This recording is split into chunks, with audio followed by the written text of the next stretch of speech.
I think that you'll see, particularly since Iran made the grave miscalculation of attacking the Gulf states, that this is going to not end well for Iran. So following up on our prior video, it now looks like nearly every country in the Muslim world is joining forces and teaming up against Iran. Believe it or not, that even includes places like Palestine and the Taliban over in Afghanistan, who have all collectively, yes, issued statements of condemnation towards the Iranian regime. Kind of ironic when you think about it. But the reasons for this should not be all that complicated to understand. They got bombed by Iran for basically no reason. This is coming after Iran attempted to retaliate against U.S. targets in the Middle East and Israel, but effectively failed to really hit anything. And so instead, they just ended up shooting a bunch of missiles and drones at random Muslim civilians in a bunch of Muslim countries. And now those Muslim countries are pissed. Great diplomacy, by the way, Iran, because it's worth noting that many of those Gulf states were the countries who were trying to mediate peace between Iran and the United States, right? So Iran essentially looked at the countries that in some way, shape, or form were advocating for them or trying to keep them out of war and said, okay, we're going to bomb you now. And now Saudi Arabia is pissed. UAE is pissed. So all these countries are joining the coalition where they were previously neutral because they were basically sitting there saying, well, what did we do to you? We weren't involved in this, and now they're all angry. So, great job here by Iran. I do want to bring you this full story here today and kind of paint the bigger picture as to how Iran's diplomatic structure in the world is completely collapsing. Earlier today, we talked about China and the way in which they refuse to provide material or true support to Iran. Same situation with Russia. So their top allies in the East have abandoned them. Now, maybe the mediators, the advocates who could possibly do something to help Iran a little bit are likewise now joining the U.S. in the war. So, not a good situation. But that said, let's get into all of it. First, though, do us a favor. If you enjoy our content, make sure you hit that like button down below. Subscribe to the channel if you are new. We greatly appreciate the support, but it also ensures that you can stay up to date with all the latest news and coverage. And this all began today when we saw various different missile strikes targeting civilians in the Middle East. And bear in mind, I repeat, this is not Israel. This is random Muslim countries. So as one example, we saw an Iranian drone slam into a high-rise apartment building in Bahrain. We saw a civilian airport get blown up in Kuwait. A major hotel in Dubai likewise got hit by a missile. And, you don't want to mess with the Emiratis when it comes to their tourism business. And so, yes, this is the situation. They've just killed a bunch of civilians because they're so incompetent. They were trying to hit the U.S. military. They failed to do so. And thus far, at the same time. So, if you blindly shoot a bunch of missiles at the Middle East, if you're Iran, you're probably asking, okay, did we at least accomplish something? Did we maybe hit an American? Thus far, it is being reported, and, knock on wood, prayers up, but thus far, there are currently 0 American casualties following Iran's retaliation strikes against the Middle East. Which is to say what? In their utter sheer stupidity, incompetence, and ineptitude as a military, killed a bunch of fellow Muslims, didn't hit a single American. Take a listen. The Iranians held back in their response. And it really wasn't until day 2 or day 3 or day 4 when the missile barrage was aimed at Israel. The reason I bring that up, I just want to get your initial reaction to what we have seen in the response on behalf of the Iranians. Maybe it suggests something, or maybe they're just going to repeat their pattern. But when the U.S. military says no American casualties, minimal damage so far, after hundreds of Iranian missile and drone attacks have been launched, what we don't know is, of those hundreds, how many were drones and how many were missiles. And I think it's very important because it appears to me that missiles are much more complicated, drones not so much. But if we don't see this a measure of the activity that we saw in June on day 2 or day 3 or day 4, that tells us, I think, that the Israelis and the U.S. military has locked onto these missile sites in western Iran. If we have rendered them useless and taken them out, this thing militarily may be something that lasts only a couple of days. Yeah, well, as we stated previously, I don't exactly think Iran has a lot left to fight with because many of their ballistic missiles were destroyed ahead of time. It's difficult for them to keep on making more considering their economy is flat broke. And I will say this too, I don't think that this was intentional on the part of Iran. I think that, yes, after Soleimani, after Operation Midnight Hammer, Iran, as a show of force and a saving face, but not meant to do anything serious, did intentionally send some missiles that time around to go and miss. But this time around, I don't think that's the case, right? Why would you accidentally hit a bunch of civilians in random Gulf states, knowing too, by the way, the diplomatic crisis that might cause? It's not doing you any favors. So this is to say, I do genuinely believe this time around, understanding their backs against the wall, it's serious this time. Iran did actually attempt to launch a meaningful retaliation against America and against Israel, and just utterly flat out failed. Right? So let me just say that I don't think this is kayfabe. I don't think that this was all planned ahead of time. I don't think that the Gulf states were saying, yeah, Iran, please strike random civilian targets and airports in our country. And that's certainly going to help us out a lot. And it's all part of the master plan. There is no master plan. The point is what?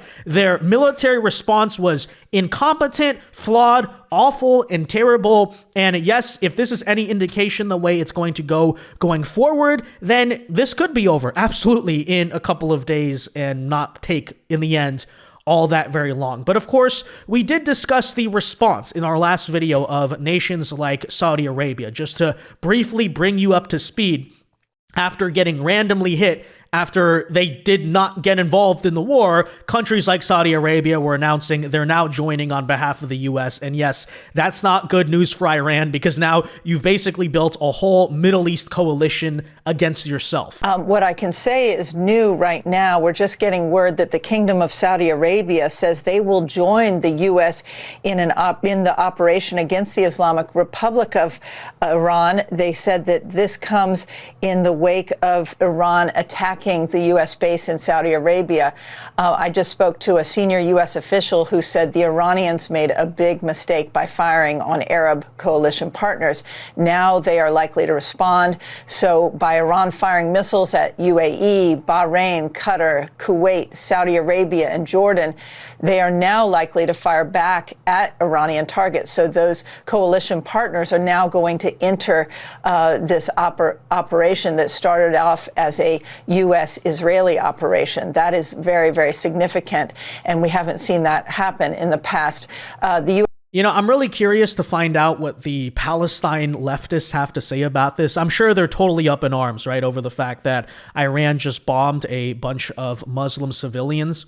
I'm sure their excuse is going to be, oh, but Iran was acting in self-defense. It's a war. Mistakes happen in war. Oh, really? Do they? Do they?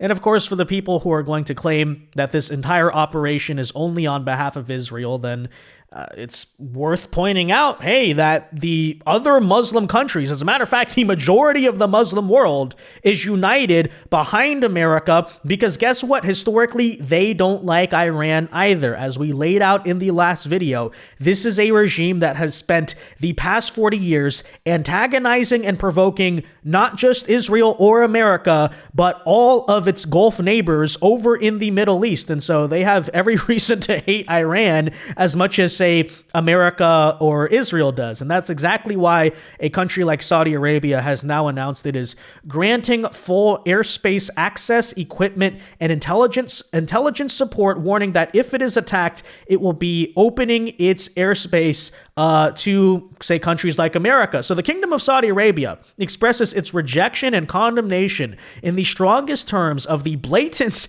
and cowardly Iranian attacks that targeted the Riyadh region and the eastern province, which were successfully intercepted. These attacks cannot be justified under any pretext or in any way whatsoever, and they came despite the Iranian authorities' knowledge that the kingdom affirmed it would not allow its airspace or territory to be used to target Iran. And so, in the ultimate stupidity here, right? Saudi Arabia announced that it would be neutral. They said, we're not getting involved in this, likely to not deal with the issues or the fallout, right? Likely to, not have to get into it with Iran.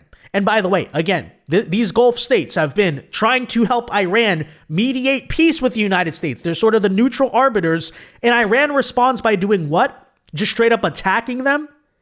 But I'm sure Iran, totally, they're only acting in self-defense. That's why they attacked a third-party country who was not involved here at all. So there you have that. In the light of this unjustified aggression, the kingdom affirms that it will take all necessary measures to defend its security and safeguard its territory, its citizens, and its residents, including the option of responding to the aggression. And it does not stop there. After consultation with many different Gulf states in or around the Arabian Peninsula, Saudi Arabia has now joined UAE, Bahrain, Qatar, Kuwait, and Jordan, issuing a joint statement condemning these attacks. So here's what they had to say. As one example, His Royal Highness Prince Mohammed, that whole name, and Crown Prince, and all these princes and sheiks, the whole, it's the Gulf states, right? They all affirmed Saudi Arabia's full solidarity with their brotherly nations following the blatant Iranian attacks that targeted their countries today, and declared that the kingdom's unwavering support and readiness to place all its resources at their disposal to counter these aggressions, which undermine regional security and stability. So you definitely see something of a coalition forming here. It's worth noting that despite, these countries being American allies to some extent, historically, in the context of Middle Eastern affairs, they have stayed neutral in our kind of wars and our bombings. A rare exception to that would be, for example, the first Gulf War, where we did get the Gulf states to join us in freeing Kuwait from Saddam Hussein. And of course, the last time the Gulf states joined up against another Middle Eastern state, that went well for the coalition and not very well for the pariah that was being targeted there. So that's another thing that Iran now has to contend with. But folks, it doesn't even stop there.